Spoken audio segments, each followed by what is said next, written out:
우리가 매주 계속해서 이스라엘 백성들의 광야의 생활을 우리가 살펴보고 있습니다. 이스라엘 백성들의 광야 생활이 곧 우리의 광야를 살아가는 우리의 삶이라 말할 수 있는데요. 오늘 우리가 살펴볼 이 말씀은 신명기 말씀입니다. 신명기는 모세의 고별 설교죠.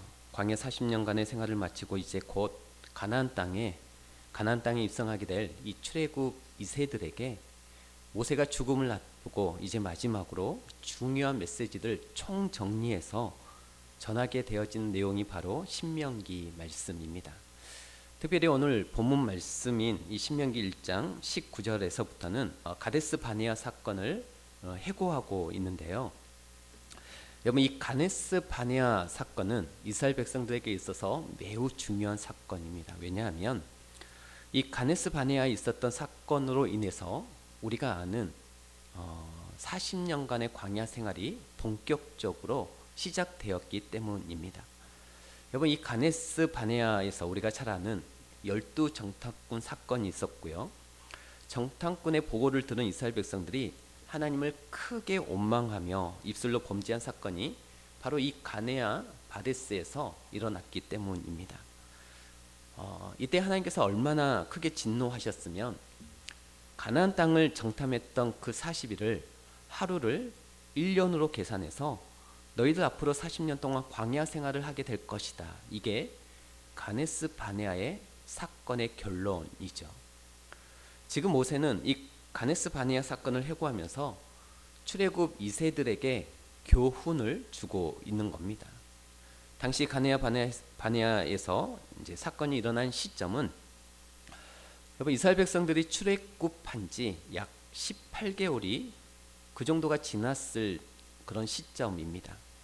그러니까 애굽에서 떠난 지 약 1년 반 정도가 지났을 때 가데스 바네아에 도착을 했고 거기에서 정탐 사건이 일어난 것이죠.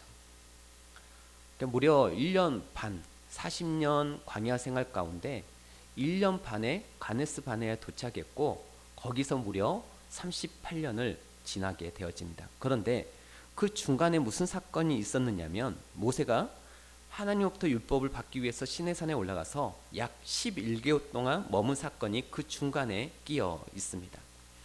18개월에서 이동하지 않고 모세가 시내산에 올라가서 머물렀던 그 11개월을 빼면 실제 지금까지 가데스 바네아에 오기까지 했던 이 광야 생활은 대략 몇 개월이죠? 약 7개월입니다. 그러니까 지금 이 가데스 바네아 사건이 일어난 시점은 광야 생활 약 7개월 정도 경험하고 가데스 바네아에 도착해서 정탐 사건이 일어난 것이죠. 우리가 오늘 본문 말씀을 이제 좀 더 잘 이해하기 위해서는 당시 출애굽한 이스라엘 백성에서의 입장, 또 그들이 경험한 그 7개월간의 광야 생활을 한번 우리가 생각해 볼 필요가 있습니다. 애국과 노예 생활에서 해방되기는 했죠. 그렇지만 그 기쁨도 잠시뿐이었습니다. 이제까지 한 번도 경험해 보지 못했던 그 7개월간의 광야 생활은 이 이스라엘 백성들에게 있어서 정말 막막하고 힘들었을 것입니다. 그래서 모세는 당시 이스라엘 백성들이 느꼈던 그 광야 생활을 오늘 본문 이 19절에서 이렇게 표현해 놓고 있습니다. 자, 19절 말씀을 좀 앞으로 가셔서 보시면 19절 보시면 우리 하나님 여호와께서 우리에게 명령하신 대로 우리가 호렙산을 떠나 너희가 보았던 그 크고 두려운 광야를 지나 아모리 족속의 산지길로 가데스 바네아에 이른 때에 이렇게 나와 있습니다. 자, 지금 광야를 뭐라고 표현하고 있냐면 크고 두려운 광야다. 여러분, 우리가 이런 표현을 통해서 느낄 수 있는 것은 무엇입니까?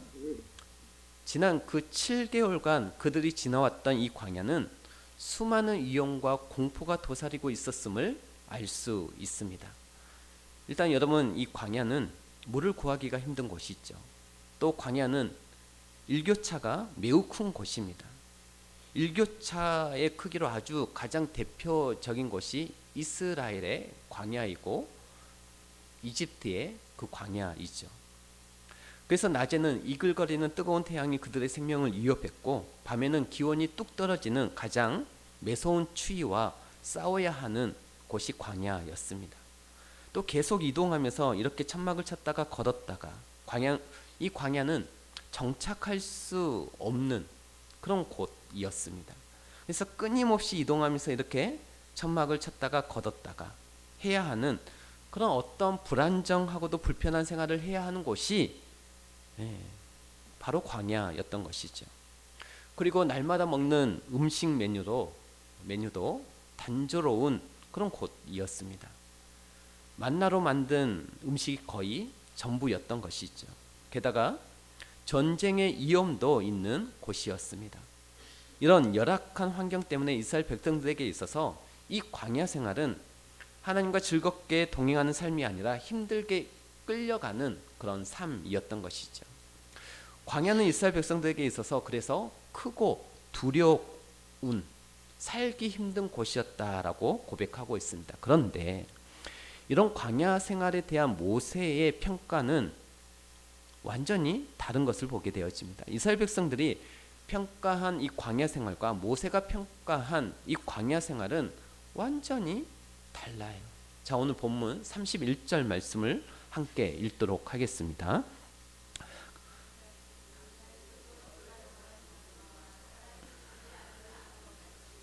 너희 하나님 여호와께서 너희가 걸어온 길에서 너희를 안으사 이곳까지 이르게 하셨느니라.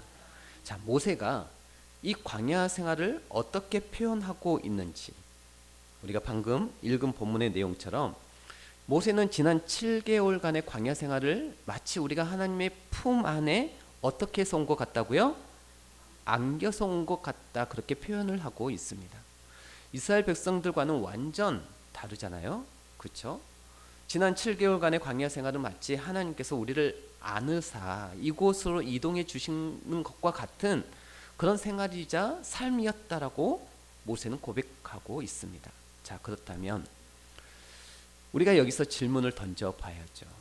모세가 이처럼 험난한 광야 생활을 놓고 이스라엘 백성들과는 정반대되는 평가를 내린 이유가 뭘까요? 환경이 달랐던 것이 아니라 환경은 똑같이 그들과 같이 경험했죠.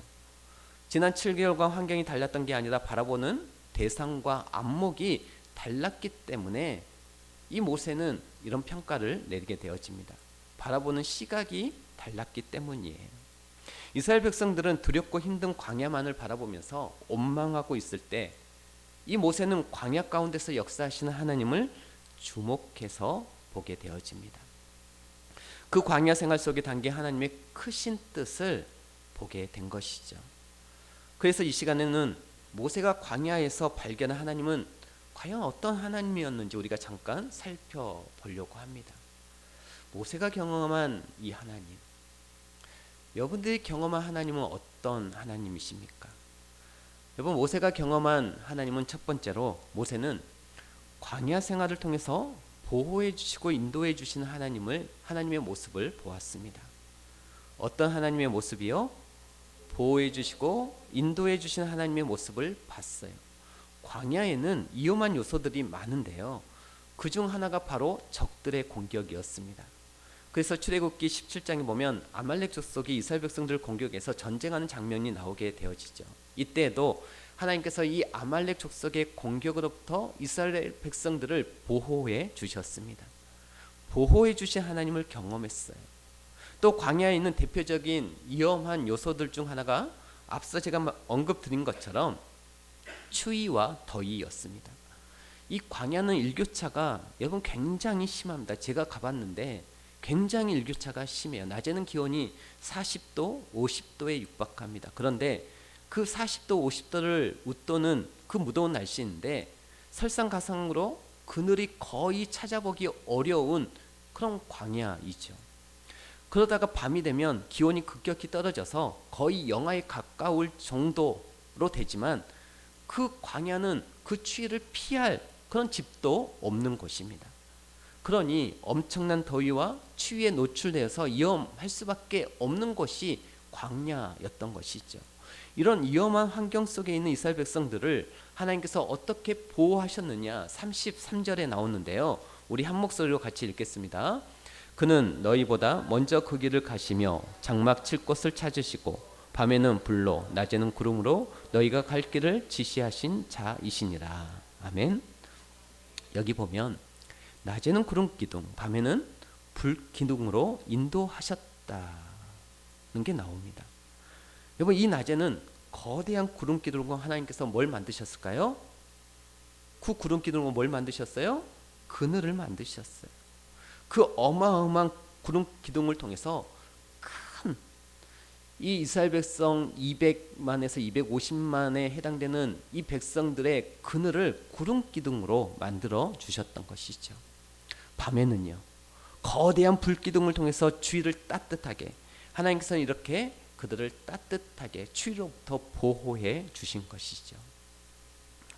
그래서 우리가 부르는 그 유명한 찬양 가운데 우리가 아까 예배 시작하면서 불렀던 찬양 있잖아요. 하나님은 너를 지키시는 자, 너의 우편에 그늘 되어 주시고, 그 다음이 중요하죠. 낮의 해와 밤의 달도 너를 해치 못하리. 하나님께서 우리를 지키시는 자인데 그분이 우리들의 그늘이 되사 낮의 해와 밤의 달이 해치 못하도록 우리를 보호해 주신다. 아멘. 이렇게 구름 기둥과 불 기둥을 통해서 낮의 해와 밤의 달로부터 보호해 주시는 그 하나님의 모습 속에서 이 모세는 이스라엘을 품에 안고 가시는 그 하나님을 보게 된 거예요. 발견한 겁니다. 또 광야는 길을 찾기가 참으로 어려운 것입니다. 이제까지 애굽에서 노예 생활만 했던 이스라엘 백성들에게 이 광야길은 너무나 생소한 곳이었습니다. 무엇보다도 광야에는 여러분 길이 없습니다. 동서남북을 분간하기 어려운 곳이 바로 광야였습니다. 그런 현실 속에서 하나님께서는 그들의 여정을 친히 인도하셨는데요. 뭘 통해서 인도하셨냐면 우리가 방금 33절 말씀을 통해서 본 것처럼 낮에는 뭐로 인도하셨다고요? 구름 기둥으로. 그러니까 그 구름 기둥만 따라가면 우리가 방향을 놓치지 않고 갈 수 있었다라는 거예요. 그 뜨거운 태양, 그 무더운 그 온도로부터 살려면 무조건 그늘, 그 구름 기둥 그늘에 들어가야 했던 것이죠. 그러니까 구름이 이동하는 대로 따라갈 수밖에 없는 거죠. 밤에는 불기둥이 이동하는 대로 따라갈 수밖에 없는 것입니다. 그러니 구름 기둥과 불 기둥은 보호해주는 역할도 하지만 무엇보다도 사막 한가운데서 그들을 인도해주는 내비게이션 역할을 하게 된 것이죠. 하나님께서는 불기둥과 구름기둥을 통해서 이스라엘 백성들의 믿음을 훈련시키기에 가장 좋은 코스로 인도하셨고, 하나님을 어떻게 믿어야 하는지, 그분을 따라가야 하는지 광야의 삶을 통해서 그들을 훈련시키셨던 것입니다. 그리고 마침내 가나안 땅으로 인도하셨습니다. 모세는 이 모습을 이렇게 인도하시는 그 모습을 하나님께서 이스라엘 백성들을 마치 안고 가시는 모습으로 그렇게 보고 여긴 거예요. 자, 그렇다면 이스라엘 백성들을 추위와 더위로부터 보호하고 그들을 약속의 땅으로 인도해 준 이 구름 기둥과 불 기둥의 역할을 오늘 하는 게 뭘까요? 지금 우리 가운데 불 기둥과 구름 기둥이 없잖아요.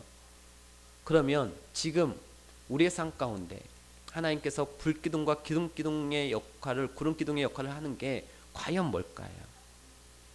네, 맞습니다. 이스라엘 백성들을 추위와 더위로부터 보호하고 위험로부터 보호하고 그들을 약속의 땅으로 인도해 준 이 구름기둥, 불기둥의 역할을 오늘날 하는 게 하나님의 말씀임을 믿으시기 바랍니다. 그래서 하나님의 말씀을 사모하지 아니하고 하나님의 말씀이 우리 안에 있지 아니한 사람은 제 갓길로 가게 되어 있는 것이죠. 우리가 평생 신앙생활을 해도 하나님 말씀 가운데 살지 않은 사람들은 여전히 자기 생각대로 살아가기 마련입니다. 그러니 원망과 불평이 가득하게 되는 것이죠. 하나님께서 오늘날 이 하나님의 말씀을 통해서 우리를 위험한 것부터 보호해 주시고 그리고 우리를 의의 길로 인도해 주심을 믿으시기를 바랍니다. 그래서 오늘 오후 예배 우리 성경 읽어지를 통해서 그 구체적인 그 길을 우리가 안내받을 것입니다. 하나님께서 우리를 어떻게 구체적으로 말씀하시는지 우리가 말씀을 통해서 발견하고 확인하게 될 거예요. 그래서 이 출애굽기에 나오는 이 구름 기둥과 불 기둥은 하나님의 말씀을 상징하는 것이라고 말할 수 있는데, 하나님은 오늘날 자녀인 우리를 이렇게 하나님께서 안아 주실 때요, 하나님의 말씀으로 안아 주십니다. 말씀 안에서 우리를 보호하시고 말씀을 통해서 우리를 인도하시는데요, 그렇기 때문에 우리는 자신을 모든 위험으로부터, 여러분 잘 들으세요, 내 자신을 모든 위험으로부터 보호하고 지킬 수 있는 이 최선의 길은 하나님의 말씀대로 순종하며 사는 것임을 믿으시기를 바랍니다. 맞잖아요. 말씀을 통해서 우리를 보호해 주시기 때문에 결국 내 자신을 모든 위험으로부터 지키는 이 최선의 길은 하나님의 말씀대로 순종하며 사는 것입니다. 제가 아는 어떤 분, 한 성도님을 한 몇 년 전에 이제 만나서, 그때 한참 이 코인이 열풍일 때 이제 그분을 통해서 간증을 듣게 되었는데요. 이분이 속한 이 모임에서 이제 비트코인 열풍이 불어서 그 모임에 속한 사람들이 다 비트코인 투자를 시작했다는 거예요. 그래서 이제 이 성도님에게도 당신도 투자해라, 자꾸 이렇게 이제 주위에서 권면을 하게 된 거죠. 그런데 이 성도님은 설교 말씀을 듣고 비트코인 투자를 안 했다라는 거예요. 그 모임 멤버들 중에서 다 투자했는데 단 2사람만 투자를 안 했는데 그 성도님이 2사람 중 한 사람이었던 거죠. 그런데 아시다시피 코인이나 주식은 이 도박같이 사행성이 있잖아요. 그 멤버들이 투자한 그 해에 그 주위에서 많은 분들이 투자를 했는데 많은 분들이 그 해에 손해를 많이 본 거죠. 그 모습을 이 성도님이 옆에서 지켜보면서 뭘 느꼈느냐, 하나님의 보호하심을 느끼는 거죠. 하나님이 주의 종의 말씀을 통해서 자신의 재산을 보호해 주셨음을 느끼게 된 것이죠. 그 얘기를 저에게 해 주시더라고요. 하나님은 우리를 품에 안으사 보호해 주시는데요, 진리의 말씀을 우리를 안으사 온갖 이용과 나쁜 것들로부터 보호해 주신다라는 것입니다. 저는 모태신앙이에요. 모태신앙이어서 저는 엄마 뱃속에서부터 교회를 다녔습니다. 그래서 이제 어렸을 때부터 모교회에서 이렇게 성장하면서 어렸을 때부터 목사님들의 설교를 수없이 많이 들었습니다. 뭐 이게 이제 모태신앙의 장점 아니겠습니까? 물론 은혜는 받지 못했고 지금 생각나는 말씀은 없지만, 아무튼 저는 모태신앙이었기 때문에 본교회에서 수많은 목사님들의 설교를 들으며 자랐습니다. 제가 어렸을 때 다녔던 모교회는 약간 중형교회였기 때문에 많은 목사님들의 말씀을 들으면서 자랐고, 그때는 부흥회를 참 많이 했었잖아요. 부흥회도 매번 참석했었습니다. 그런데 여러분, 그때 당시에 제가 물론 그 말씀을 들으면서 뭐 별로 은혜를 받지 못했지만, 그러나 분명히 저에게 도움이 됐습니다. 제가 초등학교 5학년 때 있었던 일로 저는 기억을 하는데요. 어느 날 이제 친구들과 열심히 4명, 5명 정도, 저를 포함해서 뭐 5명, 6명 정도 됐던 것 같은데, 놀이터에서 놀고 있는데 어떤 큰 형이 우리들에게 다가와서 한 20대 초반 대학생 정도 되는 형이, 우리가 이렇게 놀고 있는데 우리에게 이렇게 다가오더니 친절하게 접근해 오더니 이런저런 말로 저희들 설득해서 5, 6명을 전부 이끌고 어디론가 갔습니다. 그 형을 따라가 봤더니 어디였냐면 교회였어요. 처음부터 예배당으로 데리고 간 게 아니라 처음에는 제 기억에 어디 무슨 교육관으로 데리고 갔어요. 탁구 시설이 이렇게 되어 있는, 그래서 탁구 치기를 해준다라는 거죠. 그래서 우리 이 친구들과 열심히 탁구를 쳤습니다. 거기까지는 좋았어요. 탁구 다 끝나고 이제 저희들이 가려고 했더니 이 형이 그래요. 마침 지금 예배를 하게 됐는데 우리 옆에 가서 예배를 좀 드리자 라고 얘기를 한 거예요. 그래서 친구들 5, 6명이 이제 그 형에게 끌려가 가지고 물론 자발적으로 갔지만 그 분위기에 어떻게 이제 빠져나올 수 없는 그런 분위기에 끌려가서 그 형을 따라가서 이제 예배까지 드리게 된 거죠. 예배를 드리는데요, 제가 5학년 그때 어린 나이였지만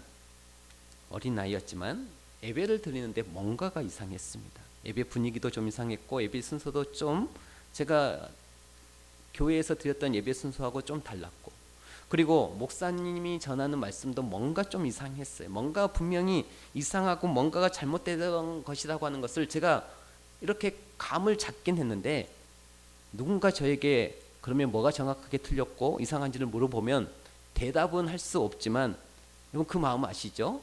뭔가가 이상하고 뭔가가 다른 것이었습니다. 뭔지는 모르겠는데, 정확히 뭔지는 모르겠는데 뭔가가 이상한 거예요. 여러분 이게 바로 모태신앙의 장점입니다. 여러분 우리가 세상을 살아가면서 하나님 말씀이 우리 가운데 스치듯 지나가지만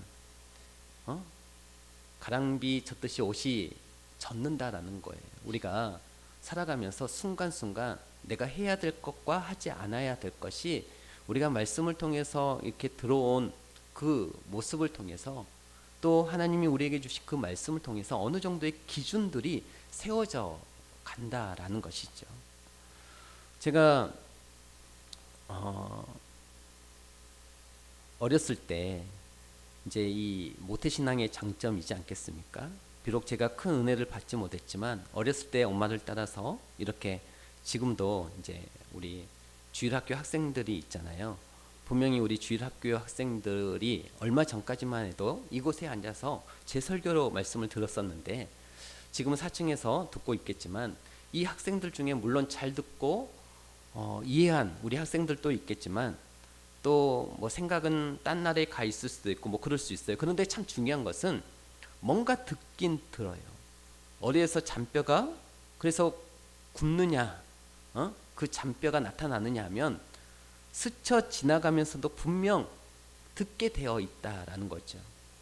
그리고 느끼는 분위기라고 하는 게 있어요. 제가 이 어렸을 때부터 교회에서 그렇게 수많은 예배를 드리고 목사님의 말씀을 들으면서 은혜는 못 받았지만 들었던 설교가 많기 때문에 비교가 되는 거예요.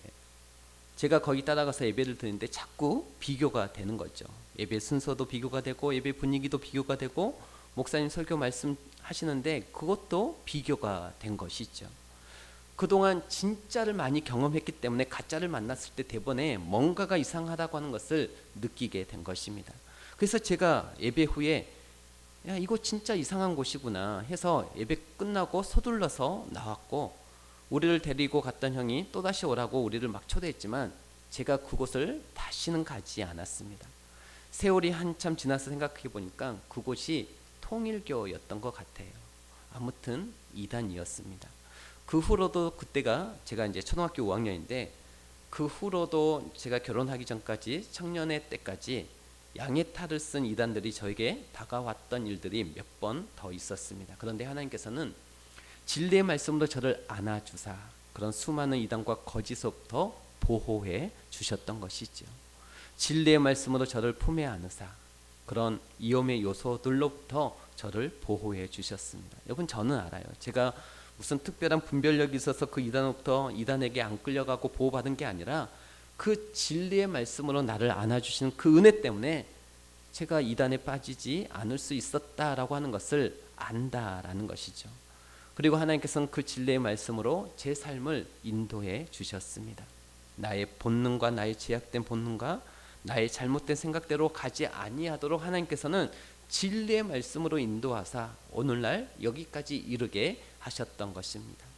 여러분 그렇습니다. 우리가 믿는 하나님은 오늘 이 예배 시간에도 지금 이렇게 강단에서 선포되어지는 말씀으로 우리를 꼭 말씀으로 안아주사 그 말씀 안에서 평안도 누리게 하시고 그 말씀으로 우리를 세상의 모든 거짓과 제약으로부터 보호해 주시며 의의 길로 인도해 주시는 분이심을 믿으시기 바랍니다. 바라기는 오늘 이 예배를 통해서 다시 한번 연약한 나를 꼭 끌어 안아주시는 하나님을 우리가 경험하심으로 말미암아 우리가 그 안아주신 가운데 새 힘을 얻어서 이 광야길과 같은 이 인생을 우리들이 힘있게 기쁨으로 잘 걸어나갈 수 있기를 주의 이름으로 축복합니다. 두 번째로 모세가 발견한 것은 첫 번째가 보호해 주시고 인도해 주시는 하나님이라면 두 번째는 공급해 주시는 하나님이십니다. 어떤 하나님이요? 공급해 주시는 하나님, 필요를 공급해 주시는 하나님. 여러분, 광야는 사람이 살 수 없는 곳이에요. 먹을 것도 없는 곳입니다. 마실 물도 풍성하지 못한 곳이고, 그리고 먹을 수 있는 과일도 없는 곳이에요. 그래서 힘들고 위험한 곳인데, 그런 곳을 지날 때 우리 하나님께서는 이스라엘 백성들을 안으사, 그런 위험한 곳을 지날 때 하나님께서 그들을 안으사 이곳까지 인도하셨다라고 하는 것은 결국 그들의 모든 필요를 채워주셨다라는 거예요. 채워주셨다는 말이죠. 그들의 모든 필요를 채워주셨고 공급해 주셨다라고 하는 이 모세의 고백입니다. 배고플 때 하늘에서 만나를 내려주셨어요. 나중에는 메추라기도 고기도 주셨던 것이죠. 목이 타들어갈 때는 반석에서 생수가 터져 나오게 하심으로 그것을 마시게 하였습니다. 물도 공급해 주셨어요. 모세는 이렇게 필요를 공급해 주신 하나님을 광야에서 경험했고 그것이 하나님의 안아주심이었다라고 고백하고 있는 것입니다. 그런데 똑같은 환경을 7개월 동안 경험했던 이스라엘 백성들은 필요를 공급해 주시는 하나님께 감사하기보다는 원망했어요. 똑같은 환경인데 이렇게 반응이 다를 수 있을까요? 여러분, 왜 이스라엘 백성들은 똑같은 환경을 지금 이렇게 경험했는데 이스라엘 백성들은 왜 하나님을 원망했을까요?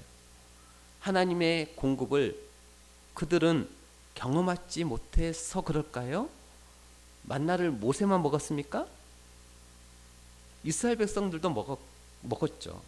반석의 생수를 모세만 마셨습니까? 이스라엘 백성들도 마셨죠. 그런데 왜 그렇게 하나님을 원망했을까요? 조금만 마음이 상하면 우리 애굽으로 다시 돌아가고 싶다, 애굽으로 가버린다, 이런 말이나 하고 왜 그랬을까요? 공급해 주시는 하나님을 이스라엘 백성들도 경험을 했는데 그 공급이 자신들이 느꼈을 때 어땠을까요? 원망한 이유가 자신들이 느꼈을 때 풍족하지 않게 느껴졌던 것이죠.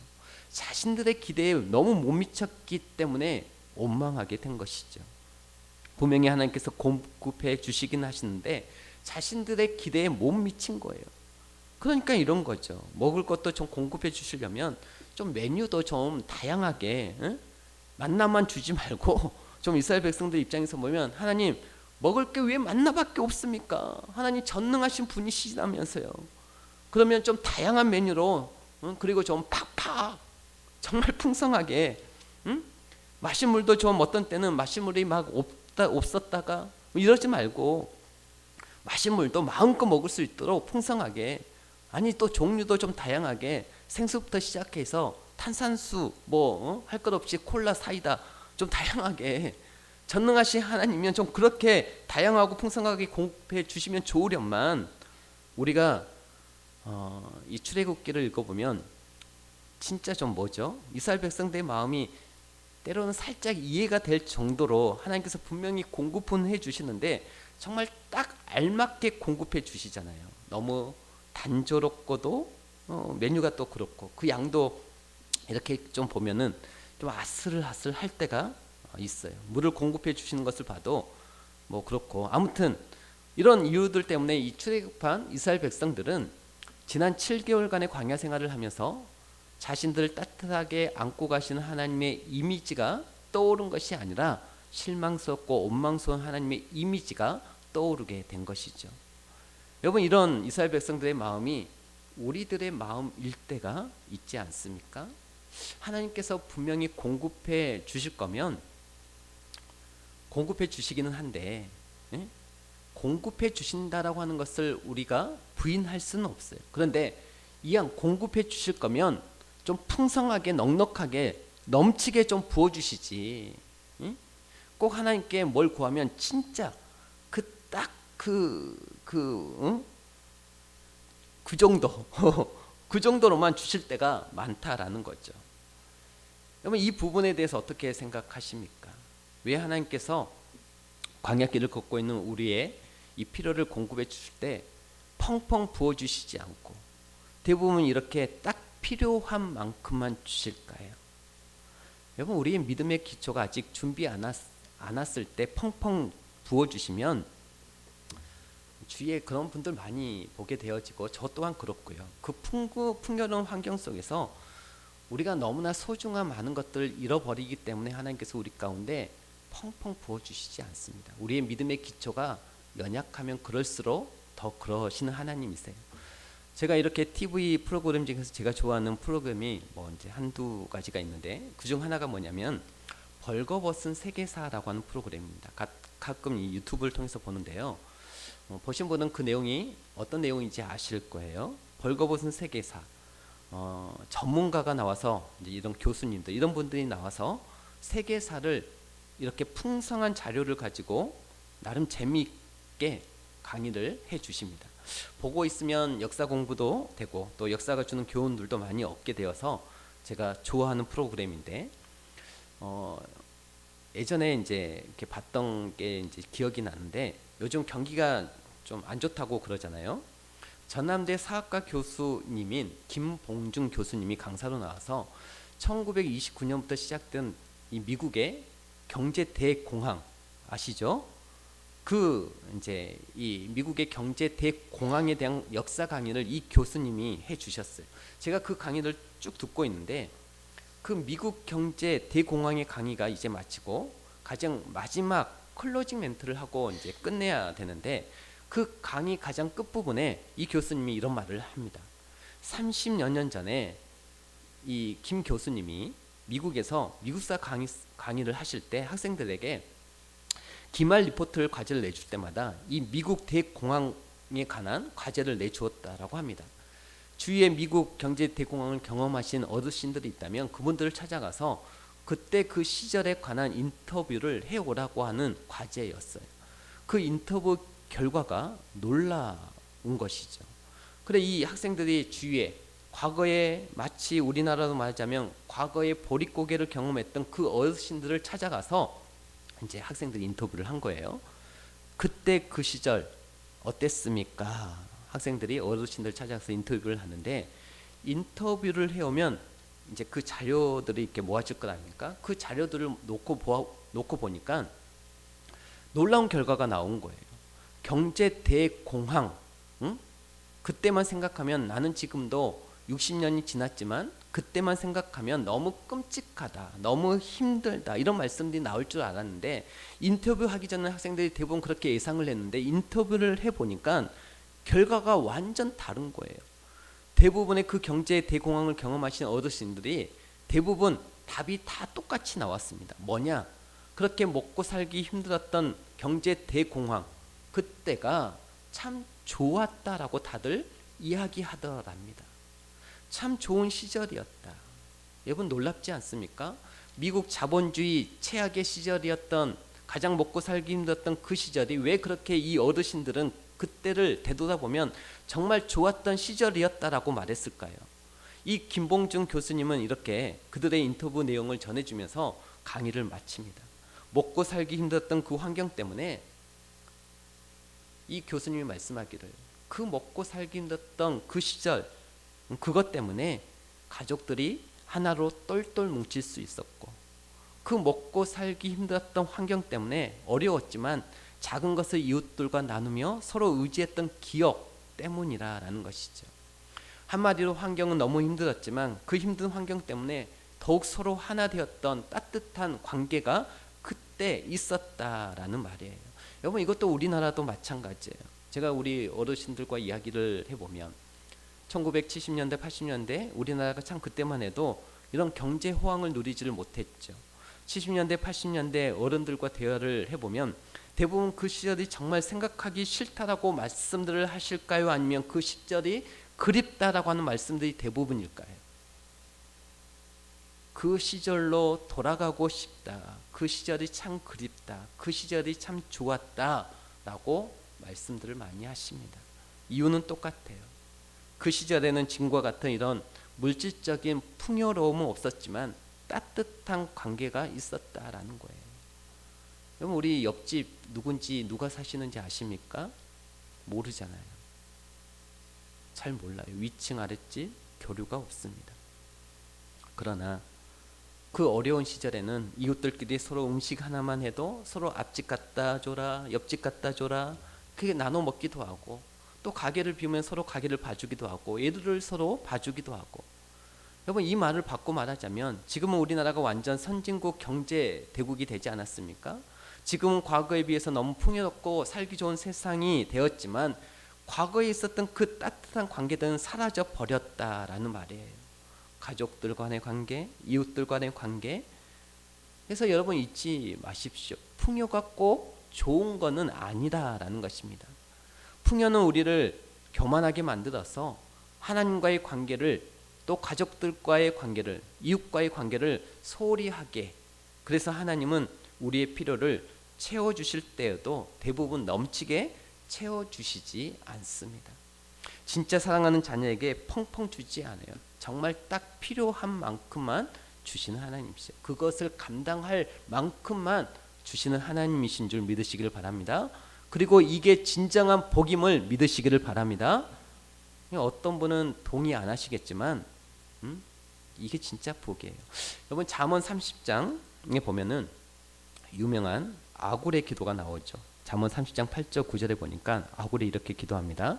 나를 가난하게도 마옵시고 부하게도 마옵시고 오직 필요한 양식으로 나를 먹이시옵소서. 그 다음 이렇게 구하는 이유가 그 뒤에 나오는데 중요합니다. 우리 한번 같이 읽어볼까요? 혹 내가 배불러서 하나님을 모른다 여호와가 누구냐 할까오며 혹 내가 가난하여 도둑질하고 내 하나님의 이름을 욕되게 할까 두려워함이니라. 그래서 나를 너무 부하게도 하지 마시고 너무 가난하게도 하지 마시고 딱 필요한 양식으로만 채워달라고 하는 기도를 마무리하고 있습니다. 여러분 지금 구하는 것은 비유를 하자면 이런 것이죠. 광야를 구하고 있는 거예요. 왕궁과 같은 환경을 주시면 내가 배불러서 더 이상 하나님을 찾지 않을 것이고, 정말 그런 사람 많습니다. 하나님께서 물질적인 풍요를 주시면 하나님을 잊어버리고 사는 사람이 너무나 많아요.